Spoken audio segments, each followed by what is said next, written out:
I'd just like to talk for a few minutes. On Saturday, I'm going away for about a week. And, to me, it's a very important trip. I need to relax, rest a bit. It's been a really intense few years dealing with COVID and all these classes being taught on Zoom. And, but the purpose of it is simple. And I realized it, many days ago. I have to regenerate myself. And, because I'm going to start in person classes again. And I think it's going to come time to truly develop people that can be teachers of this work. My job is to pass it on. My job is not to take everything I've learned to the grave, but to give it to people that truly want to devote themselves to building a spiritual life and helping other people do the same. So this trip is really kind of like my Easter, I mean, it's going to be a resurrection of Stuart because I need the strength, I need that depth of meaning in my life in order to do what I have to do over the next few years. So, it's an opportunity not only for me, it's an opportunity for everyone, who studies here and is truly in need of a spiritual life. I mean, what I learned from Rudy has been completely miraculous. And how I've learned it is through the practice of this double breathing exercise and through, nurturing a chakra system over so many years that it finally caught on that it's got to grow and it's got to do literally what's almost impossible to do in the world. That's to find enlightenment and to pass spiritual teachings on to other people. So it's a wonderful union of teacher, student, because all of that knowledge has to go from generation to generation. And any teacher, whatever you teach, it really should be approached that way, as a bearer of knowledge, as a giver of wisdom, nurturing people so they can grow in their life, and a new generation of whatever it is, people can grow up and continue, whatever work it is that's being taught.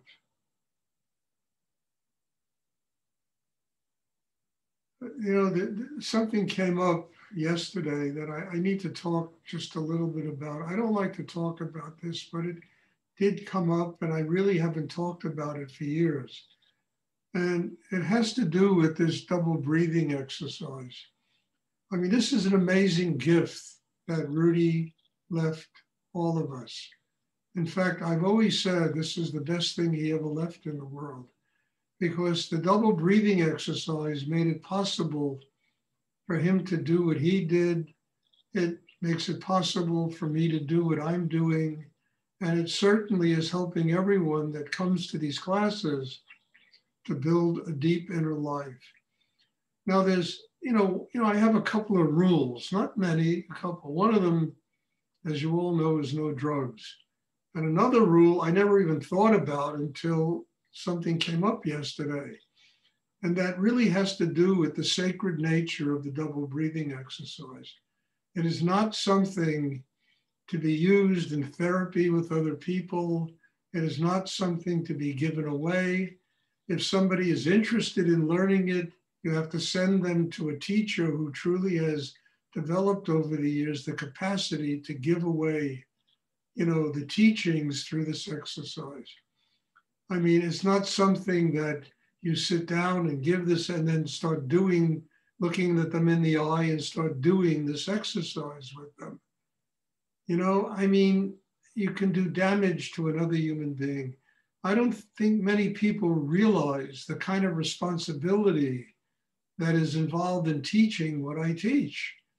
It literally is assuming, a part of me has to assume, a big part of me has to assume that my job is nurturing people. My job is helping them to grow in their life, and taking that work on my shoulders is a huge responsibility. And showing the double breathing exercise in some way is a very huge responsibility. And I'm asking you, if somebody is interested, you can give them my email address. I can direct them to myself or other people who can show them the exercise, and it can be done in a very healthy, organic way. But don't sit down and start giving people this exercise and then start staring at them and thinking you're transmitting Shakti. It could be a very dangerous thing for yourself and for other people. And if I find out that people are doing this, I won't stand for it for a moment. I mean it. I will give people a warning, and if they continue doing with it, I will ask them to stop studying with me. I cannot be responsible for that. If the time comes when anyone in this group is ready to be a teacher, I will be the first one to tell them. And at that point, they will evolve and be quite capable of giving the double breathing exercise and taking full responsibility for it in terms of whatever relationship grows up between themselves and another human being. So please don't do that. I'm sure most of you don't, but if anybody ever had the thought to do, don't do it. I don't want you to damage yourself or to hurt anybody else. And this is really an important thing. And as I'll repeat it again, when anyone here has evolved to the place where they're ready to be a teacher of this work, I will be the first one to tell them that. And part of becoming a teacher of this work is the ability to transmit and give this exercise to another human being. So please, I had a situation like this yesterday, and I don't like to talk about these things. I haven't talked about this for years, actually, but it's very important. And it really reminded me that I should just bring this up because it's so tempting to sit somebody down. Here's the double, and you have to be sure you even know the double breathing exercise correctly. There are many people that supposedly teach Rudy's work that don't teach the double breathing exercise correctly. So all of this is involved in my growth and your growth and the growth of every single one of us. Does anyone have a question they would like to ask? Just to finish, this is not therapy. This is deep spiritual practice. People that do this supposedly have made a commitment in themselves to attain spiritual enlightenment in this lifetime. And that is really deep spiritual work. And it requires responsibility of an enormous nature. Does anyone have a question they would like to ask? Stuart, this is Linda. Yes. Hi. Yes. Do you ever turn anyone away from this work? Yes. Not because I don't like people, it's because some people are not ready to do it. I'm doing a retreat in August, which we announced. And it's, there are people that will be turned away because they are not ready to do it. Everybody that's here is ready to do it. You've all been studying, many of you for a very long time, and, there's no problem. But if somebody just, I had somebody who got in touch with me a few weeks ago. Oh, I saw your videos. I love what you do. And I going on. I bought one of your books. I'm reading your book, but I'm an airplane pilot and I fly all over the world and I will be in touch with you whenever I can be in touch with you. That person also mentioned that he would like to go to seminars and retreats that I give, but I can't do it. He has no training. It would be dangerous for him to come to the retreat. It's too strong. You have to have an inner life that is strong enough to do that kind of work. So yes, I turn people away out of responsibility, not because I'm a badass or it's not that way. It's just out of being responsible to them and myself. Not a lot of people. And as I've always said, this work is open to anybody who wants to come. And if they want to get the training, they will always be invited to my in-person classes, to retreats, to whatever I do. These classes, to whatever I do, they're invited to come. But they have to get the training. And these classes are about getting that kind of training. Otherwise, it's not healthy. And I've had it. There are people I did invite to retreats, for instance, that had never been to a meditation class. It never works out. I've seen people get freaked out. I've seen people get frightened. I mean, this is really deep inner work, and people have to be ready to do it.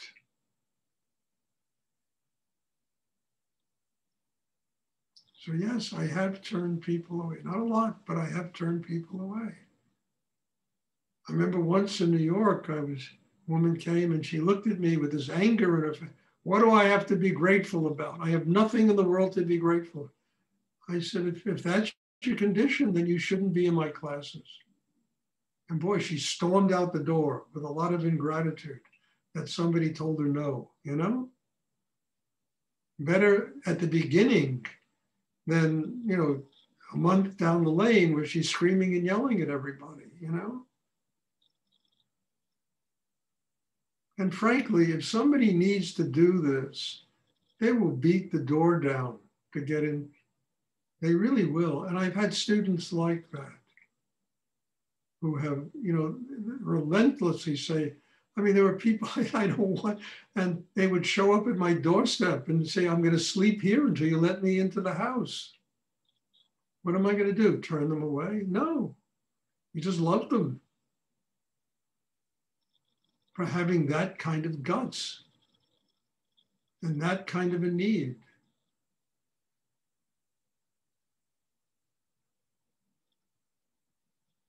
So everybody's different, and everybody has a different approach to their spiritual life.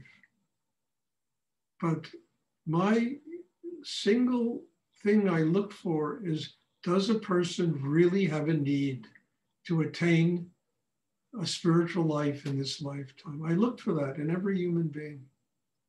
And I don't care what their economic situation is, their background, where they come from. I've had street people come to my classes. I've taught in prisons. I've taught in every conceivable type of circumstance, hospitals, universities. I used to teach this as an accredited course at a university, believe it or not. And I probably had some of the worst students I've ever had. They had to write essays about meditation. I mean, I was hired by a university to teach this once when I lived in Texas. So many different kinds of people, but the underlying element is, does a person truly have a need to have a spiritual life? And that is something I look for, and it affects me profoundly. And I don't care what their background is. I don't care where they come from. I don't care about race, religion, anything. I mean, I've had I had a religious Jewish guy studying with me once, who came with, you know, all the paraphernalia, you know, the hats, the yarmulkes, the hair, and it broke my heart, this guy, you know, because he came for about 6 months. I'll never forget this guy. And one day he comes up to me and he said, Stuart, he said, I just want you to know something. All my life, I have looked for somebody who could teach me the Kabbalah. You are the first person I've ever met who can do it. He said, but I have to leave your classes. So I said, why? He said, I live in a community that if they ever found out I was doing this, they would kick my wife, my children, and me out of the community, you know, and my whole life would be in an upheaval. You know, it just kind of broke my heart. Guy looking all his life, and the people that are supposed to be teaching him religion won't let him do something which literally is at the core of their religion. And he had found, you know? And that was the last time I ever saw him when he told me that. I mean, it really, I mean, so I don't, you know, it takes guts to do this. I couldn't say, well, you know, fuck your community, just give it all up and find the Kabbalah. And I couldn't do that. That's not my job. That's his job to do. That's not my job.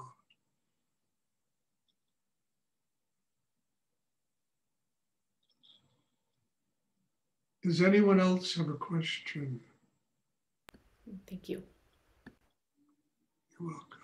I remember I stayed with, when I first went to Dallas, I stayed with a guy there, family that was a very, very rich family. They owned a huge insurance company. The guy's brother was a U.S. senator in Congress, and I was staying there. And in the attic of his house, I used to use as a place to do a little writing and stuff like that. There were 4 pictures of, the archangels, and every picture had the face of this guy who was incredible. And I remember when I got back to New York, I told this to Rudy, and Rudy, and I said, Rudy, I don't think they're ever going to let go of their power, their money, their position in life.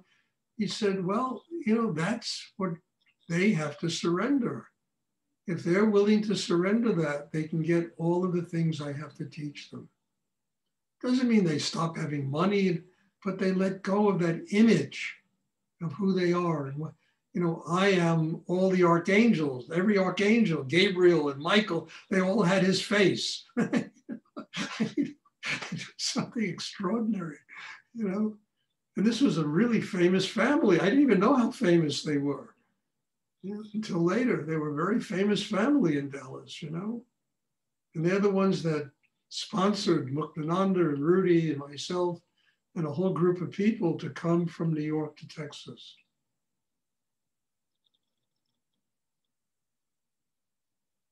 So you never know what backgrounds people come from. Ultimately, whatever background they come from, it has to go. They have to be able to let go of it. And then by letting go of it, they truly get God's grace.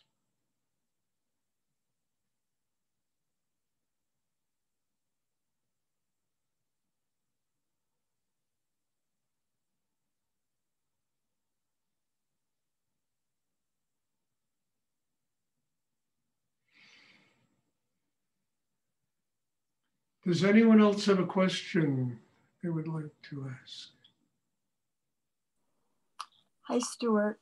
Yes. You mentioned the word resurrection, and there was a conversation about it yesterday, and also coming up Easter, and that you're taking a rest. So when I hear patterns in words, I wonder, I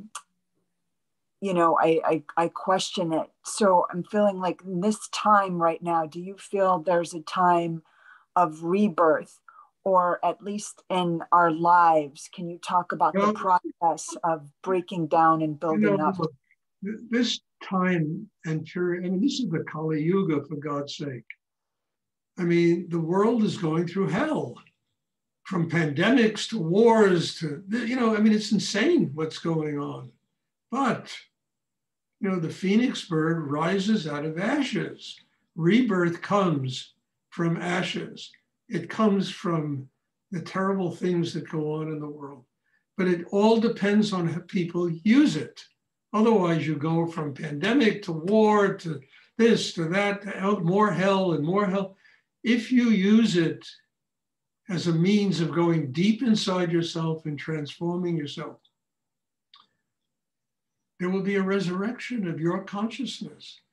Look, I've always believed that the Buddha, Jesus, Muhammad, Moses, all of these great beings that have graced the earth, they exist inside each and every one of us.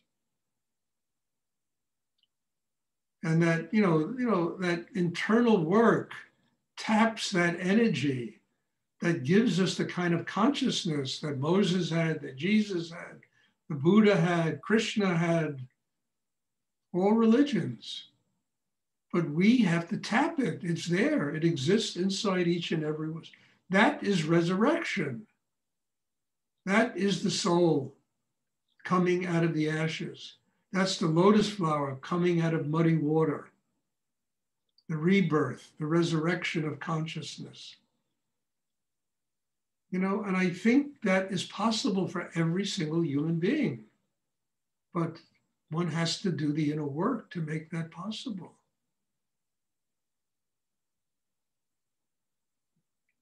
And we're living in a period now that is truly probably the darkest period of the Kali Yuga. Well, maybe World War II and the Depression is pretty dark times also. But it's, you know, it's something that you either get swept away in and it kills you and destroys you, or you find a way to go deep enough in yourself to transform all of those ashes into the phoenix bird that enables you to resurrect yourself. And these are all metaphors for consciousness attaining a transcendental level. And that's all of this, what this meditation is about. That's all it's about.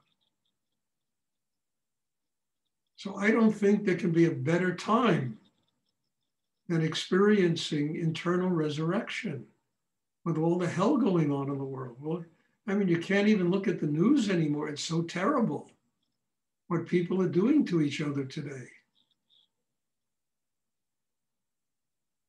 And we can, oh my God, it's terrible, this and that, complain and cry about, or we can do something about ourselves. Because none of this is going to change until people change. I have said this over and over again. When people change in themselves, you know, this whole Kali Yuga is going to go away. But man, you know what kind of job God has? But we can use this in order to manifest that phoenix bird in ourselves and let it come out of the ashes. Embrace the sun. That's resurrection to me. Not something that happened, you know, 2,000 years ago, something that can go on right now in the internal life of every single human being.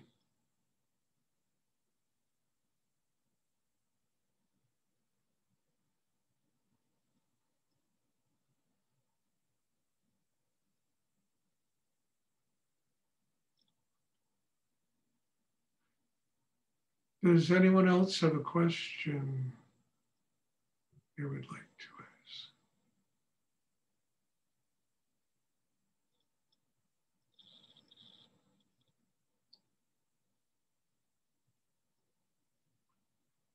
Okay, you know, just to finish up, as you all know, I'm going away on Saturday. It is going to be a week of restoring myself and getting ready to do the work that I have to do in the next phase of my life. I'm hoping to pass all of that work on to all of you. There will be classes here in person. People are welcome to come, you know, and there's going to be a retreat in August. I'm going to probably start doing more retreats, you know, after August. And I'm really excited about this because, as I say, I have one single job in life, and that's to give away everything I've learned. That's my job. And I need people that want to come and take it and use it to build their own inner life, their own connection with God, and then pass it on to other people in turn. Does anyone else have a question?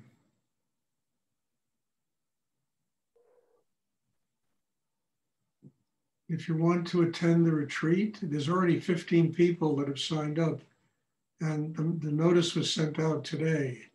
So, you know, in order for me to confirm a place at this center, you know, Stony Point, I need, you know, 20 people. And then the limit they will allow us to use their meditation room, which is a very nice place there, is 25 people. So we're getting pretty close. If you're interested in coming, let Jennifer know as soon as possible. and we'll put your name down, you know, on the list. And the second I get 20 people that confirm they want to come, I will reserve our place at the Stony Point Retreat Center. Okay, if there are no more questions, you know, God bless you all. Thank you.